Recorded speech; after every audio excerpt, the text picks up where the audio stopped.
Olá a todos, aqui é o professor Luciano e nesta aula vamos dar continuidade à nossa disciplina aí de avaliação hematológica do sangue. Na aula anterior, nós comentamos sobre a anemia microcítica e hipocrômica, fazendo inclusive algumas considerações em relação ao diagnóstico diferencial deste tipo de anemia entre a anemia ferropriva e a talassemia menor, né? A gente também viu parâmetros outros, né, bioquímicos que devemos utilizar como complemento para o fechamento do diagnóstico da anemia microcística hipocrômica, né, de causa carencial por ferro, e discutimos, né, as limitações de cada um desse exame, né, principalmente em relação ao a sua sensibilidade diante aí de um processo inflamatório. Então a gente viu aí os cuidados que temos que ter ao avaliar a ferritina sérica, o ferro sérico, né, e a transferrina e, consequentemente, né, a capacidade total de ligação do ferro, que é uma medida indireta da transferrina, né, em que, diante de uma anemia ferropriva, nós temos essa capacidade total de ligação do ferro aumentada, né? Uma vez que a oferta desse nutriente está diminuída. Também a gente comentou por alto sobre a saturação da transferrina, né? Que leva em consideração aí para a sua determinação o ferro sérico total e a contagem total de ligação do ferro, né? Da transferrina. E o valor de referência, né, embora há algumas diferenças entre laboratórios, mas fica entre 20% e 45%. Então, qualquer valor abaixo desse valor de referência significa que essa molécula não está adequadamente saturada, né, a molécula de transferrina, e, consequentemente, há a possibilidade, né, há sítios de ligação nessa molécula é, para o ferro, né, devido à sua baixa oferta. A gente conversou também sobre o receptor solúvel de transferrina, que é um indicador aí mais sensível, que ele não se altera em estados inflamatórios, e conversamos também sobre o índice desse receptor solúvel de transferrina, logo de ferritina, né? E discutimos também sobre as alterações no exame laboratorial, né? No exame do hemograma, em relação aí à anemia, os parâmetros que diminuem antes mesmo da hemoglobina apresentar-se diminuída, né? Que ela é o parâmetro principal para avaliação e o diagnóstico, né, da anemia, mas que a gente consegue já perceber uma carência desse nutriente, né, no caso da anemia ferropriva, do ferro, quando se dosa a ferritina e o seu receptor. Claro que os valores de referência são diferenciados, né? A ferritina, como a gente discutiu, ela é uma molécula de armazenamento, né, de ferro no organismo. A gente vai já no primeiro estágio já perceber a sua diminuição, né? Enquanto, né, os parâmetros de hemoglobina continuam normais no estágio 1 e 2. Né? Ao contrário, o receptor de transferrina, né, ele também tem a sua alteração, porém ele se eleva, né, na tentativa aí de captar a maior quantidade possível de ferro diante aí de uma escassez de oferta, né?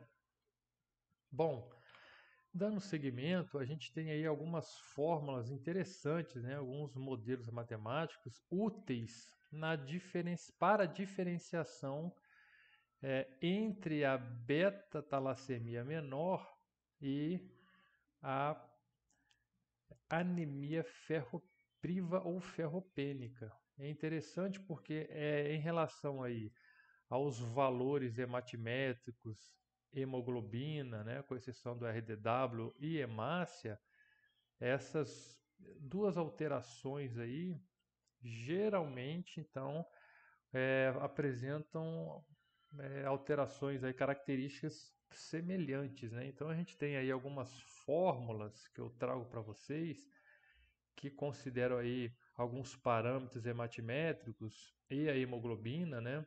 Alguns trazem a contagem de eritrócito, mas de uma maneira geral, o que se tem aí em relação aos resultados, né? Alguns feitos com impedância, outros a laser, mas a gente tem ao final aí valores que nos dão aí um suporte para a diferenciação, tá, entre uma anemia talassemia, né, uma anemia talassêmica ou uma anemia ferropriva, certo? Então, devido a esses valores aí, eles vão se alterar conforme a fórmula e o método utilizado, mas também é uma ferramenta aí disponível para se fazer esse diagnóstico diferencial, então, entre a beta-talassemia menor e a deficiência de ferro. Vamos dar só um exemplo aqui.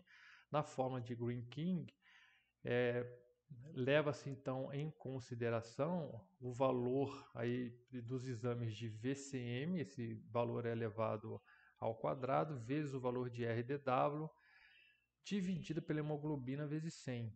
Né? Então a gente tem aí, ele é realizado aí por impedância, e um valor maior ou igual a 65, nós temos a indicação de deficiência de ferro, menor ou igual a 65, beta-talassemia.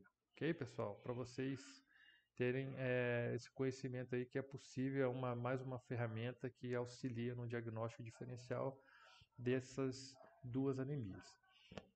Bom, falar um pouquinho agora da anemia megaloblástica, tá? Então, a gente também chegou a conversar que a anemia megaloblástica é a presença na medula óssea de células jovens, né? Os megaloblastos. Então, ela cursa com algumas características. Primeiro, as causas podem ser a deficiência dos nutrientes cianocobalamina e folato, né? Também pode ser por consequência de uso de fármacos antimetabólicos, né? Também ela pode apresentar-se aí diante das síndromes mielodiasplásicas, tá? Algumas leucemias e em algumas hepatopatias, certo? Então, ela pode cursar, né, com neutrófilos hipersegmentados, ou seja, eles apresentar, né, um núcleo com um maior segmentação que usualmente a gente encontra ao esfregaço sanguíneo, né, maior que 3, né. Ele se apresenta também essas células, né, como dacriócitos, né, trombocitopenia, ou seja, a gente observa também, conforme a evolução e a cronicidade dessa alteração, trombocitopenia, que seria a diminuição das plaquetas, né? E em casos mais graves, a gente também observa uma queda nos leucócitos, tá? Então, essa diminuição dos leucócitos, que é dada aí uma nomenclatura técnica como leucopenia, ok? Também a gente comentou que, devido à deficiência, né, de vitamina B12 e B9, a gente e a participação, né, dessas duas moléculas na síntese de DNA, a gente passa então a ter uma síntese de DNA aí prejudicada e, consequentemente, a gente tem uma alteração aí na formação da célula, né, gerando células grandes, ok? Que a gente chama então de macrocitose, com base no índice hematimétrico VCM, né? E elas apresentam aí então apresenta-se com macrócitos ovais, tá? Também, além de macrocítica, como a gente comentou na aula passada, também a gente observa o que? Megaloblastos, então a megaloblastose. Não é só grande, mas também apresenta-se com células imaturas, ok? Então, uma punção aí da medula óssea, observa-se diante de uma anemia megaloblástica, né, a presença de megaloblastos. Então, ela é, neste caso, macrocítica, né, e megaloblástica. Então, o primeiro ponto aí a se observar, para o nosso interesse, que são as deficiências nutricionais, no caso de cianocobalamina B12 e ou ácido fólico B9, então a primeira característica é o aumento do VCM acima de 100 fentolitros, tá? E geralmente as deficiências, né, a causa base de uma anemia macrocítica, né, e consequentemente megaloblástica, por carência de B12 e B9, elas cursam até com valores acima de 110 fentolitros, tá? Normocromia, HCM normal ou acima dos parâmetros de referência, tá? E também apresenta-se com anisocitose, relembrando aí das últimas aulas, que é, né, o percentual aí elevado em relação à distribuição do tamanho médio dessas células. Então, acima de 14,5, a gente já observa uma presença de anisocitose, ou seja, a observação, a comparação entre o tamanho dessas células, e a gente observa que, em média, elas apresentam-se de tamanhos diferentes, certo? Então, uma anemia macrocítica normocrômica. Com megaloblastos na medula óssea, deficiência de B12 e B9, né, devido aí ao defeito da síntese de DNA congênitos ou iatrogênicos, né? Hipotiroidismo e quimioterapia também pode cursar com a anemia macrocítica, ok, pessoal? Bom, então é importante a gente entender por que essas células, né, são grandes e imaturas, por conta aí da deficiência desses dois nutrientes. Então, é fácil a gente diferenciar aí e não errar, por exemplo, em levantar hipóteses como uma anemia que apresenta um VCM aí acima de 100, a gente não tem como levantar a hipótese de ser uma anemia ferropriva, porque a gente viu que ela cursa com microcitose, ok? Bom, então o diagnóstico laboratorial das anemias megaloblásticas, né, macrocíticas e megaloblásticas por deficiência de B9 e B12, a gente inicialmente então vai desconfiar desse diagnóstico com os parâmetros que estão disponíveis no hemograma, né? A hemoglobina baixa e os valores aí de VCM aumentado, HCM aumentado, CHCM normal e RDW acima do valor de referência, né? Acima de 14,5%. Então, diante desse primeiro exame, e constatando essas alterações, obviamente, como eu acabei de falar, a gente não vai desconfiar de uma anemia carencial ferropênica, né, ou ferropriva. Então, desconfiando também por meio aí do resultado dos inquéritos que vocês porventura aplicam para complementar a avaliação nutricional, né, de perceber aí uma baixa ingestão crônica ou alguma doença de base que possa ser a causa, né, ou alguma situação que justifique aí a carência desses nutrientes, nós vamos partir então para o segundo grupo aí de substâncias de exames que são possíveis de serem solicitados para complementar o diagnóstico, tá? Então a gente tem diante aí inicialmente desses parâmetros alterados no hemograma, a gente pode observar outros exames, né? Por exemplo, a lactato desidrogenada e a bilirrubina indireta aumentada. Então isso tudo já são exames que podem ir complementando, tá, para o fechamento de um diagnóstico mais preciso, tá? A gente também tem que investigar principalmente, né, em relação à deficiência de cianocobalamina, se a causa base não é a anemia perniciosa, tá? Ou seja, a incapacidade, e aí deve-se investigar o motivo, das células gástricas de produzir o fator intrínseco, né? O qual é imprescindível para o transporte, para a ligação e o transporte e absorção da cianocobalamina. Então, por vezes, a gente faz uma suplementação de B12 diante somente dos resultados apresentados aí no hemograma e, na verdade, a deficiência não é de B12, a deficiência é na produção, tá?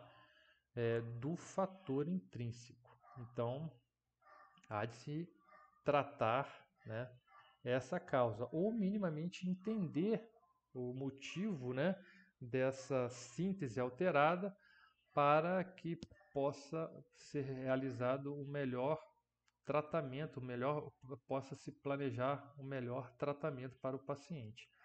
Então, a gastrectomia, né, que é realizada, é um procedimento que é realizado nas cirurgias bariátricas, por exemplo, né, seja por motivo para tratamento aí da obesidade, do diabetes, seja para remoção aí de um tumor, né? Então essas células, as células parietais que são responsáveis pela produção do fator intrínseco, uma vez removidas, obviamente, o paciente então passará a não produzir o fator intrínseco que comprometerá, né, a ligação dessa substância, né, à vitamina B12 e, consequentemente, à sua absorção. Bom, então, vocês já devem ter ouvido que numa situação dessa, de gastrectomia, o paciente, então, regularmente recebe uma suplementação, né, via intramuscular de B12, tá? Por quê?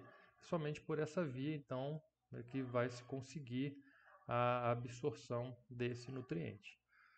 Então, voltando aqui, se a gente identificou aí, né, se já para tirar essa dúvida se é de causa, no caso da B12, anemia perniciosa, né, para a gente poder realizar o tratamento direcionado, senão a gente também pode ou fazer a dosagem direta desses dois nutrientes para verificar aí o nível sérico, né, e se for o caso, fechar o diagnóstico se essas vitaminas estiverem com os valores abaixo de referência, tá? Porém, a gente sabe que os micronutrientes, as vitaminas e minerais, eles são essencialmente aí nutrientes intracelulares e que, portanto, eles têm uma alta variação da sua concentração sérica, tá? Por isso que eles não são os exames mais sensíveis para captar uma deficiência. Mas, por outro lado, também são os exames mais acessíveis e com menor custo, ok? Então, qual que seria a primeira opção? A primeira opção, a dosagem direta, então, de B12 e B9, né? E uma vez que apresentando aí o valor da B12 abaixo de 200 picogramas por mililitro, isso já nos mostra um resultado compatível com o déficit de B12, né? E no caso da B9, abaixo de 2 nanogramas por mililitro também já é compatível com a deficiência, tá, do ácido fólico. Então, inicialmente, nós vamos fazer esse caminho, né? Pensando aí nos custos também do exame. Menos comum e, portanto, com custo mais elevado, e por isso, né, que é menos comum, a gente tem aí o ácido metilmalônico, tá? E a homocisteína, que são metabólitos intermediários aí das reações envolvidas no metabolismo da B12 e da B9. Então a gente, da mesma forma que observamos a alteração da ferritina e do receptor solúvel de transferrina, no caso da deficiência de ferro, a gente consegue visualizar por meio desses dois metabólicos a alteração deles antes mesmo de se observar a alteração ou a diminuição das próprias vitaminas, tá? Então, seja o ácido metilmalônico sérico ou urinário, a sua o seu aumento ele antecede, como eu acabei de dizer, a queda da B12, ok? Porque esse ácido metilmalônico ele é um substrato aí da enzima dependente de B12. Então, eu consigo perceber um aumento desse ácido metilmalônico, ou seja, valores acima de 0,56 micromol por litro, tá? Antes mesmo da queda da B12. Ok? Então, isso é uma informação importante. Se eu já tenho aí outros indícios que podem levar aí à minha conclusão da deficiência da B12, eu solicitando um ácido metilmalônico e ele apresentando acima do valor de referência, mesmo a B12 apresentando-se dentro do valor de referência, isso já pode aí me dar uma informação muito importante para o diagnóstico e para o tratamento do paciente, ok? Um outro metabólico é a homocisteína, né? Ou seja, o aumento da homocisteína, ela também antecede a queda, mas não só da B12, mas também da B9, ok? Então, pessoal, se eu tenho uma homocisteinemia normal, ou o meu valor de homocisteína sério que está normal, e o meu ácido metilmalônico está elevado, eu tenho apenas a deficiência de cianocobalamina. Porém, se eu tenho o aumento do ácido metilmalônico e também o aumento da homocisteína, né, ou se eu só tenho este exame da homocisteína e ela está elevada, eu concluo que eu tenho a deficiência das duas vitaminas. Importante ressaltar que a homocisteína, ela não só está elevada em relação à deficiência de B12 e B9, tá? Ela também é um parâmetro que a gente avalia aí, que a gente utiliza para o risco de eventos cardiovasculares, né? Então, É muito importante a gente saber essa alteração desses metabólicos, uma vez utilizados para complementar os exames e melhorar a sensibilidade do diagnóstico, a gente saber que o aumento do ácido metilmalônico antecede a queda de vitamina B12. Então, se tudo me indica, segundo as minhas outras avaliações, que eu possa ter uma deficiência aí de ingestão crônica, embora a deficiência de B12 ela seja bem mais rara, né? Pelo menos em indivíduos saudáveis adultos abaixo dos 50 anos, momento em que aumenta-se a demanda aí dessa vitamina B12. E também pelo metabólito homocisteína, ok? Nós temos também o nível eritrocitário de folato, que é um exame também de custo mais elevado e menos utilizado, ok? Então a indicação deles é valor limite de B9 com suspeita da deficiência. Se você tem aí um valor de B9 próximo aí do limítrofe, do limite inferior, né, é indicado também, é possível realizar aí o exame nível eritrocitário de folato. Então, pessoal, olha só, para a gente concluir aqui, uma homocisteína, certo? Normal, já que ela aumentada, a gente percebe aí a deficiência das duas vitaminas. Se ela está normal, a deficiência das duas vitaminas são descartadas, ok? Seguindo então, a gente tem um quadro aqui que a gente pode visualizar alguns exames, né, em relação às vitaminas B12, cianocobalamina e o ácido fólico ou folato sérico. Então nós temos aqui na primeira linha os valores normais, tá? Com os parâmetros ali, ok? De cada um. Percebam vocês que olha como pode mudar o valor de referência conforme a metodologia utilizada para a análise, tá? Da molécula. Então, por exemplo, aqui nessa tabela, o autor traz aí como um valor de normalidade de 5 a 15 micromol por litro para a homocisteína. E aqui a gente já vê um valor de 6 a 12, né, estratificados entre mulheres e homens, de 8 a 14. Então, a questão é seguir aí o parâmetro do laboratório e saber interpretá-los, né, pessoal? O que significa se está acima, o que significa se está abaixo do valor de referência. Então vamos lá. O que a gente acabou de ver é que no déficit de cobalamina, tá, a gente tem então o valor da própria vitamina abaixo de 100, ok? O folato ele pode estar normal ou aumentado, tá?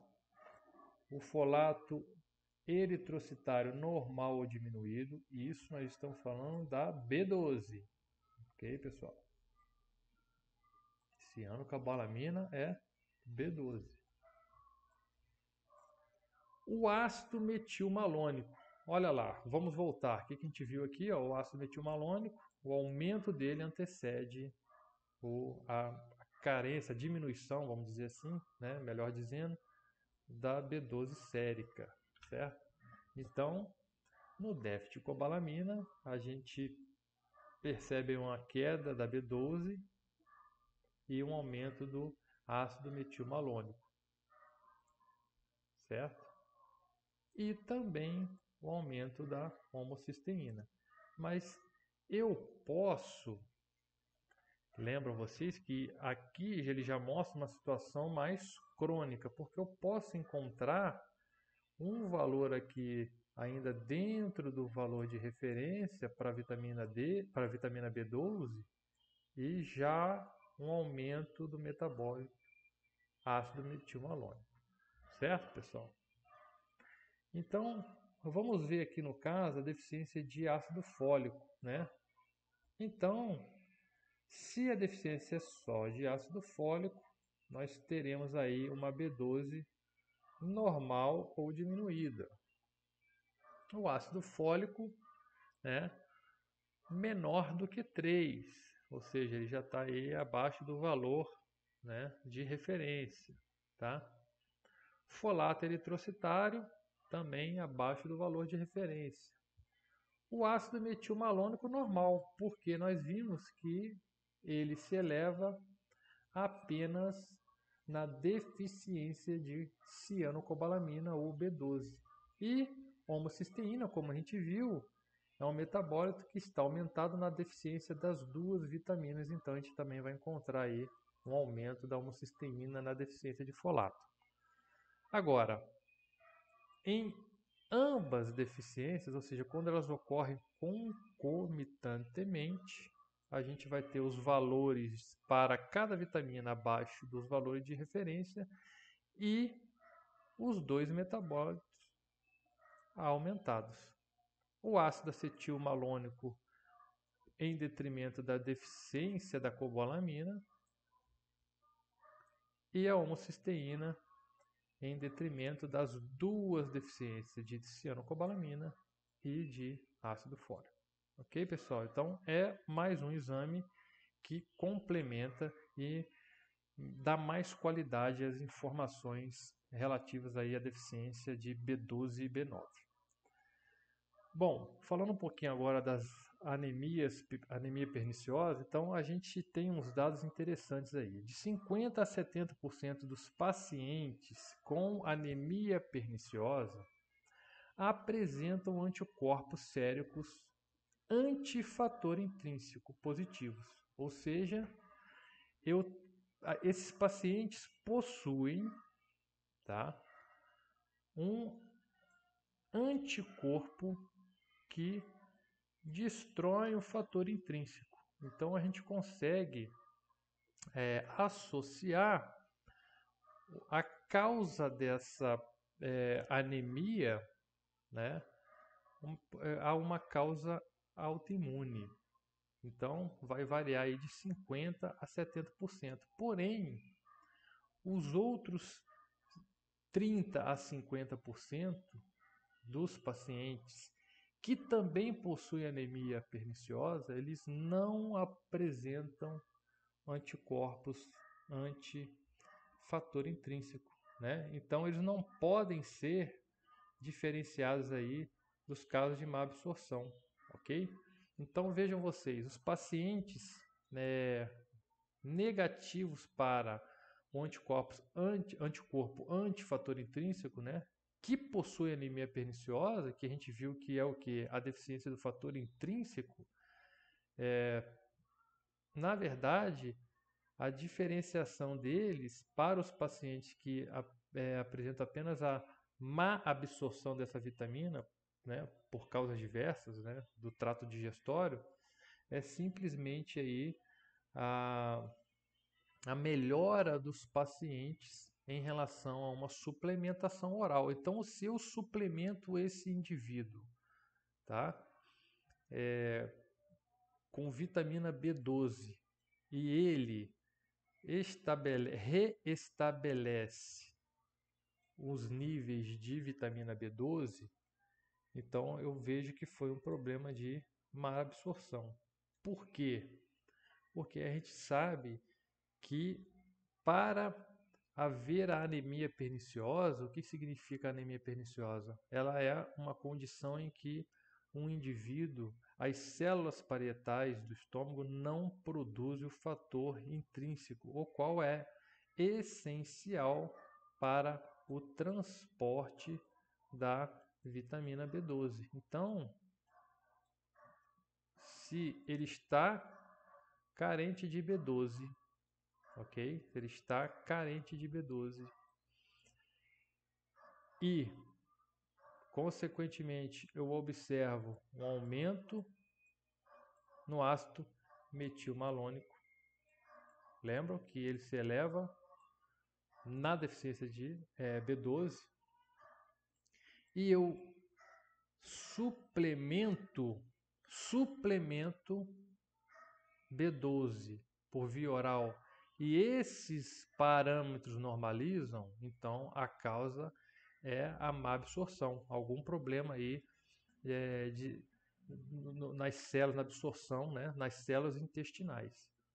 Se eu tenho então essa mesma condição, suplemento via oral e não melhora, então significa que eu não tenho o fator intrínseco, né? Então vai entrar naquele percentual de pacientes entre 30 e 50 que possuem a anemia perniciosa, porém não apresentam essa anemia como causa autoimune, tá? A gente deu outro exemplo, né?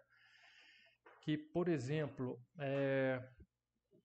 atrofia, né, da mucosa, das células gástricas, por consequência aí da idade, então pode levar, né, a uma má absorção aí, uma má produção, uma produção inadequada do fator intrínseco, sem que seja, né, uma causa autoimune. O outro exemplo que a gente deu foi a da gastrectomia. Ok, pessoal? Bom, aqui eu deixo para vocês, nesse slide, preparo de exames para alguns parâmetros solicitados, né? Então, para a ferritina sérica, só relembrando que é a molécula aí de armazenamento de ferro no organismo, né? A gente não tem aí nenhuma necessidade de um preparo aí de jejum, tá? O ferro sérico orienta-se aí um jejum de 8 horas, tá? Para a transferrina sérica não há necessidade de nenhum preparo. Para a capacidade total, perdão, de ligação do ferro sérico, um jejum aí pelo menos de 4 a 8 horas, tá? E como a gente falou lá no início da disciplina, o eritograma também de 4 horas, embora isso não seja de rotina a orientação de jejum para esses exames, ok, pessoal? Então aqui é mais alguns parâmetros, depois é só observar com mais calma. A homocisteína também um preparo aí de jejum de 8 horas, a B12 um jejum de 4 horas, evitando-se o consumo de álcool, gorduras, 24 horas antes do exame para B12 e B9 o jejum também de 4 horas. Então, pessoal, aqui nós vamos fazer aí um resumão, tá? Em relação aí a classificação das anemias, tá? Então, basicamente, o que nós temos, né? As anemias microcíticas e hipocrômicas. Agora vocês, pelo que a gente já conversou, já estudou, acho que fica mais claro até de visualizar quais são as possibilidades, tá? Diante de uma anemia com essas características hematimétricas. Nós temos as anemias normocíticas e normocrômicas, tá? Nós temos as anemias macrocíticas e normocrômicas, ok? Então vamos lá, ó. Anemias microcíticas e hipocrômicas. Então o que seria isso? Essas classificações, segundo os índices hematimétricos, então a gente tem microcítica, tá? Por conta aí do valor diminuído do VCM em relação ao valor de referência, né? Abaixo de 80, 82, a depender do parâmetro estabelecido pelo laboratório, tá? Então, microcíticas é em relação ao tamanho que a gente visualiza no índice VCM. E hipocrômicas, ou a hipocromia, a gente visualiza com base aí nos índices CHCM e HCM, ou seja, eles estão abaixo do valor de referência, né, indicando que essas hemácias apresentam uma coloração, tá? Abaixo aí dos valores de referência, certo, pessoal? Então, diante de uma anemia microcítica hipocrômica, a gente vai ter o que? Algumas possibilidades. E aqui, de maior interesse para nós, nutricionistas, é a anemia ferropriva ou ferropênica. Mas temos também outros possíveis diagnósticos, e depois a gente vai visualizar aí na árvore decisória, né, para uma melhor triagem. Mas a gente tem também a possibilidade aí de anemias sideroblásticas, a gente viu também as talassemias, principalmente a talassemia menor, né, que cursa com valores muito parecidos com a da anemia ferropriva, tá? A hemocromatose, a anemia do prematuro, a inibição, que é a inibição do armazenamento de ferro nos tecidos, ok? Bom, as anemias normocíticas normocrômicas, então, pela própria nomenclatura, a gente já consegue aí entender que elas apresentam então esses índices hematimétricos, seja em relação ao tamanho e a concentração de hemoglobina normais, tá? Então, qual é a situação que a gente pode ter uma anemia normocítica normocrômica? Anemia hemorrágica aguda recente, né? Ou seja, como ela é aguda, não dá tempo ainda de visualizar a queda, né, nesses índices, né? A anemia por deficiente produção de hemácias, né? Aplasia medular, insuficiência renal, doenças crônicas, doenças inflamatórias, neoplasias, endocrinopatias, infiltração medular, né? As leucemias, mieloma e anemias hemolíticas com discreta reticulocitose. A gente vai falar agora um pouco sobre os reticulócitos. Então, é aquela anemia aí chamada anemia de doença crônica, anemia inflamatória, é anemia normocítica normocrômica.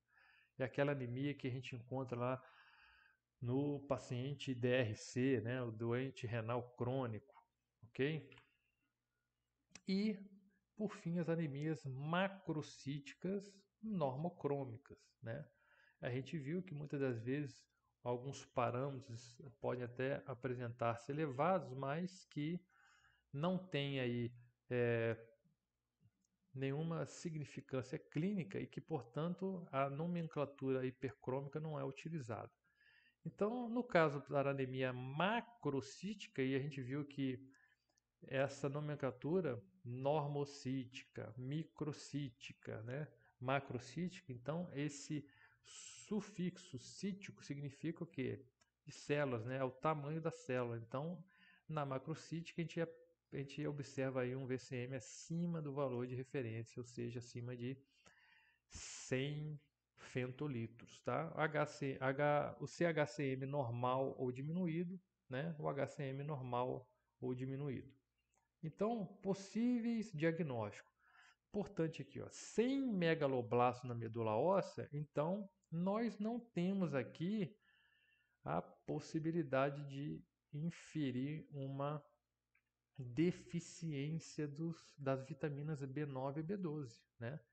Porque é na deficiência dessas vitaminas que a gente observa aí a produção de megaloblastos das células jovens. Então, sem megaloblastos na medula óssea, né, se é feito essa punção e essa avaliação, né, da medula, né, então a gente tem aí possíveis causas: anemia hemorrágica e hemolítica, anemia secundária ao uso de antimetabólitos, anemia das hepatopatias na cirrose hepática, hipotiroidismo, síndrome mielodisplásicas, a AIDS, né, pacientes na terapia aí com AZT, síndrome de Down e recém-nascidos normais.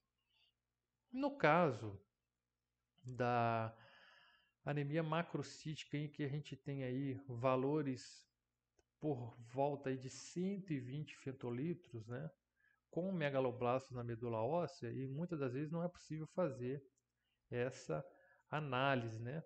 Então a gente consegue ver que quando esse VCM está acima de 110, a gente já pode desconfiar aí da deficiência de B12 e B9, né? Anemia perniciosa, como a gente acabou de conversar, como doença de base, né? Não a causa primária da B12, mas secundária, né? A B12 seria uma deficiência secundária à deficiência do fator intrínseco, ok, pessoal? E defeito da síntese do DNA congênito ou iatrogênico. Bom, seguindo, nós temos também a avaliação dos reticulócitos. Não sei se vocês se lembram, vamos voltar lá rapidamente. Quem são os reticulócitos? São as células, tá? Que estão a um desenvolvimento, a um passo antes do desenvolvimento da célula madura, do que é o eritrócito, né? Ela já é uma célula aí que ganha o sangue periférico, tá? Que a gente viu na primeira aula que ela ainda possui algum filamento aí de DNA, que o último estágio de maturação é o eritrócito, tá? Então o reticulócito é importante que eles nos dá bastante informação em relação aos seus valores, tá? Então, pessoal, ele avalia a atividade ou a responsividade da medula óssea, tá? Nós temos os valores, os parâmetros de valores relativos, mas também nós temos em valores absolutos, número de células, né? A contagem dos reticulócitos, que inclusive é mais sensível ainda, tá? Então, vamos lá. Numa situação em que a gente tem os reticulócitos abaixo do valor de referência, nós podemos, então, concluir que estamos diante de uma anemia carencial, megaloblástica, neoplasias medulares, doença renal crônica e anemias não hemolíticas. Então, pessoal, veja que a gente não tem como trabalhar somente com um parâmetro, né, para fechar diagnóstico.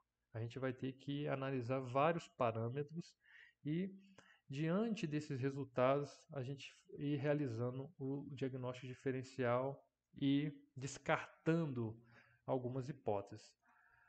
O valor aumentado, então assim, o reticulócito, a gente vai ver daqui a pouco que é uma célula muito importante para a gente fazer o diagnóstico diferencial entre anemia do tipo hemolítica e não hemolítica, tá? Ou seja, ele está elevado nas anemias hemolíticas, naquelas em que a meia-vida da hemácia está diminuída e, por consequência dessa compensação que a medula faz para tentar repor o número de células perdidas, acaba que o número de reticulócitos que ganha a corrente sanguínea seja maior, né, que o considerado normal, ok? Na hiperplasia medular, ou seja, você tem uma atividade da medula, né, uma atividade exacerbada, tá? Você pode ter essa situação aí diante aí também de um tumor da medula, tá? Doença hemolítica do recém-nascido, hemorragias intensas agudas, tudo isso, né, como uma tentativa da medula compensar essa perda de hemácia. Portanto, a gente também conclui que níveis de reticulócitos aumentados é um bom sinal em relação à avaliação da atividade da medula óssea, da medula óssea. Então, ou seja, essa medula está funcionante, né? Porque ela está trabalhando na tentativa aí de fazer a compensação, tá, dessa perda de hemácia. Então, ela auxilia, vamos olhar aqui, ó, no diagnóstico diferencial das anemias hemolíticas e não hemolíticas. Nas anemias não hemolíticas, esse reticulócito não estará aumentado, né? E também para acompanhar a eficácia do tratamento das anemias carenciais. Ou seja, se o paciente está diante de uma anemia carencial e após a suplementação adequada com o nutriente, a gente consegue ver uma resposta responsividade da medula óssea, né, através do aumento de reticulócitos produzidos. Certo, pessoal? Então aqui nós vamos falar um pouquinho, né, de cada tipo que a gente acabou de passar aí, da classificação dessas anemias,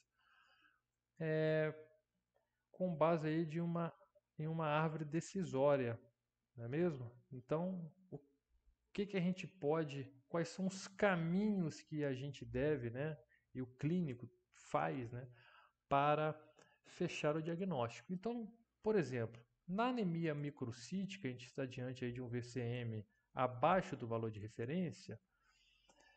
Então, é claro que a gente vai se utilizar, né, da anamnese, da avaliação clínica, né, mas é sugerida essa via aí. A pesquisa de sangue oculto nas fezes, né, que é por meio aí do teste de Guaiaco, por 3 amostras. Então, para que isso, pessoal? Para a gente descartar a hipótese aí de sangramento gastrointestinal. Então, se der positivo, né, ou alto índice de suspeita, então a gente vai fazer o quê? Uma investigação em relação aí ao trato gastrointestinal. O que pode estar ocasionando esse sangramento que foi percebido, identificado aí nas fezes, ok? Bom, a gente também pode levantar uma hipótese, né? Não a gente, eu digo clínico, né? Em relação aí, por exemplo, a algum sangramento na parte aí do trato ginecológico, né? E no caso de mulheres aí em relação ao fluxo menstrual, então é possível aí rastrear, né, essa possível causa de uma anemia microcítica. Bom, isso é se a gente está diante de um caso positivo. Se eu tenho um resultado negativo para o sangue oculto, né, ou seja, eu já descarto aí algum sangramento com origem no trato gastrointestinal, eu parto lá para minha ferritina sérica, que é o que? É a minha molécula de armazenamento. Certo? Então vejam, agora nós vamos recapitular tudo que a gente conversou até então. Se essa ferritina sérica está baixa, lembram vocês então que eu estou diante de uma situação em que a minha reserva foi ou está sendo consumida, tá? Desproporcionalmente em relação à minha oferta, né? Então eu posso aí fechar um diagnóstico, né? Tender um diagnóstico para a anemia ferropriva, ok? Porém, se eu tenho essa ferritina normal ou elevada, né? Eu vou. E outra coisa, ela pode estar normal ou elevada por conta, a gente viu que ela é uma proteína de fase aguda. Então eu tenho que descartar também algum possível processo inflamatório, ok? E aí, diante de uma ferritina sérica normal ou elevada, eu parto aí para os exames do ferro sérico e da capacidade total de ligação do ferro, ok? Bom, isso então eu estou diante de uma situação que a princípio eu não é comum de eu observar a ferritina, que é uma proteína de armazenamento, ela encontrar-se normal ou elevada na anemia microcítica. Mas veja, então eu complemento aí com a solicitação de ferro e a capacidade total de ligação de ferro, que é uma medida indireta aí da transferrina que a gente viu. Então, se esses níveis séricos de ferro e a capacidade total de ligação do ferro, né, estão, o caso do ferro está baixo e a capacidade elevada, eu volto para a anemia ferropriva. Então, vamos tentar entender isso aqui. O ferro, né, primeiro, pela sua demanda, pela sua oferta que está diminuída, né, diante de uma anemia carencial, consequentemente, nós vamos ter aí um exame com valores abaixo do valor de referência. E a capacidade total de ligação do ferro, ou seja, essa capacidade da transferrina em ligar o ferro, ela vai estar elevada. Por quê? Porque não terá ferro suficiente para saturar essa proteína transportadora, como a gente conversou há pouco, né? Então eu tenho a capacidade elevada porque não tem ferro o suficiente para ligar em todos os sítios desse transportador e, consequentemente, eu vou ter também uma saturação baixa de transferrina. Certo, pessoal?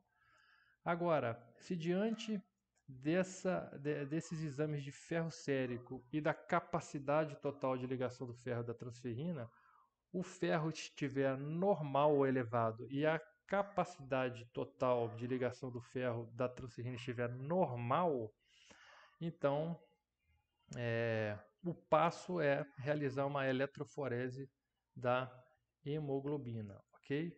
Até para investigar aí possíveis causas, por exemplo, de hemocromatose.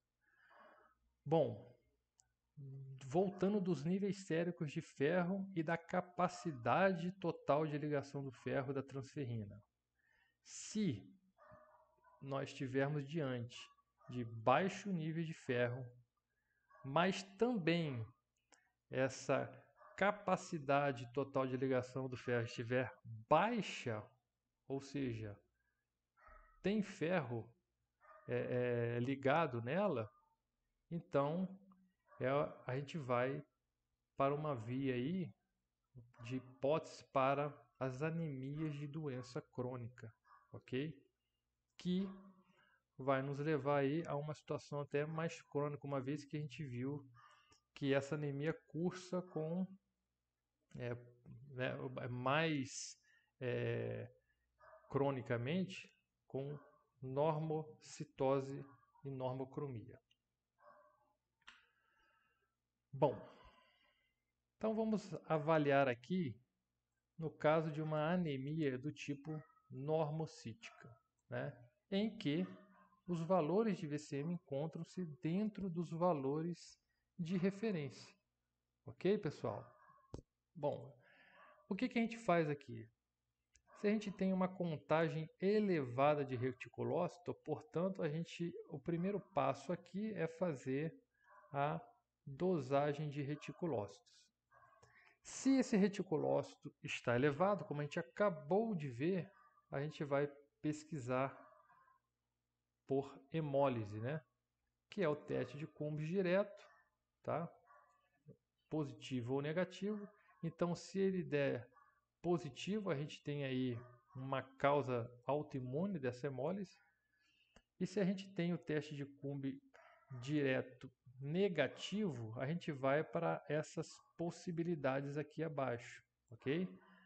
Para algumas situações clínicas mais específicas, hemoglobinúria paroxística noturna, tá? Coagulação vascular disseminada, doença falciforme, né? Que aí neste caso deve ser encaminhado para o hematologista para efetuar a eletroforese da hemoglobina, né? E verificar aí a forma também dessa hemoglobina, e também a possibilidade de deficiência de glicose 6-fosfato de desidrogenase, que pode ocorrer aí por conta do uso crônico de medicação, ácido acetilsalicílico ou alguma situação de estresse oxidativo. Essa é a primeira parte de análise em relação à contagem elevada de reticulócitos. Se essa contagem de reticulócitos estiver baixa, então faz uma pesquisa de doença subjacente, né? Procura-se uma doença aí, uma causa base, né? Doença primária da medula óssea ou a doença renal crônica, que a gente viu aí que ela cursa com uma anemia normocítica normocrômica, ok? Também doença inflamatória crônica, né? ou a neoplasia, ou seja, as doenças, de um modo geral, inflamatórias, né, que vão cursar com a anemia normocítica e normocrômica. Ok, pessoal? Então agora vamos falar um pouquinho aí da árvore decisória da anemia macrocítica. Então, no caso da anemia macrocítica, em que a gente tem o VCM acima dos valores de referência, né, a gente vai fazer o seguinte caminho, tá? Então, contagem de reticulócitos, ok? Se elevada, pesquisa de hemólise, como a gente viu aqui no slide anterior, ok, pessoal? Se essa contagem de reticulose está baixa, ou seja, abaixo dos valores de referência, a gente pode associar aí a uma quimioterapia, tá? Se não tiver essa associação, nós vamos verificar aí níveis séricos de B12 e folato, tá? Lembram lá que essas anemias carenciais cursam com anemia macrocítica, certo? Ok? Então, a gente vai fazendo a triagem aí, o rastreamento para as causas mais graves, né? E desenvolvendo aí para as menos graves. Então, a gente tem que descartar as causas mais graves. Bom, descartadas essas causas, a gente vai fazer a dosagem aí de B12 e folato, porque justifica pela macrocitose. É isso que a gente conversou. A gente não vai fazer aqui, por exemplo, né, uma dosagem de ferro. Simples e tranquilo de ver essa diferença, não é, pessoal? Então, não tem nem essa dúvida, porque a anemia ferropriva cursa com a anemia microcítica. Certo? Então, níveis normais de vitamina B12 e folato.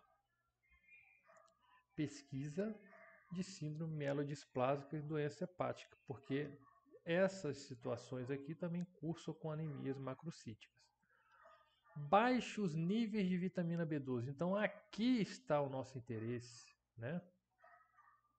Olha lá, ó. Aqui está o nosso interesse para a nutrição.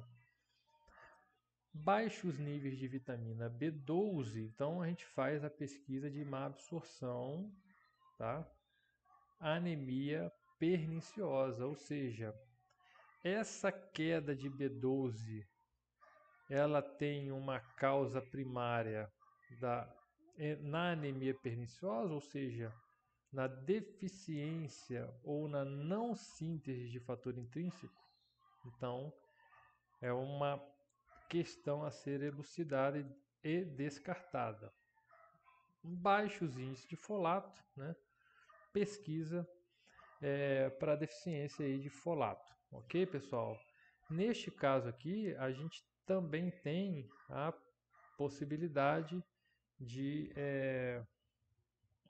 antes desses valores, né? Se houver aí uma suspeita, né?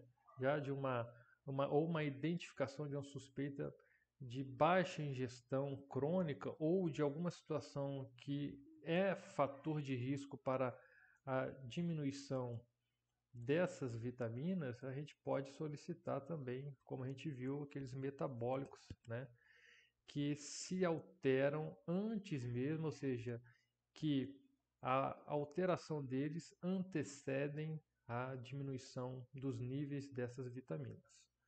Certo, pessoal? Bom, então nós vamos ficando por aqui, tá? Na próxima aula a gente vai conversar sobre o leucograma, a leucometria. Bons estudos a todos vocês, um forte abraço e até a próxima.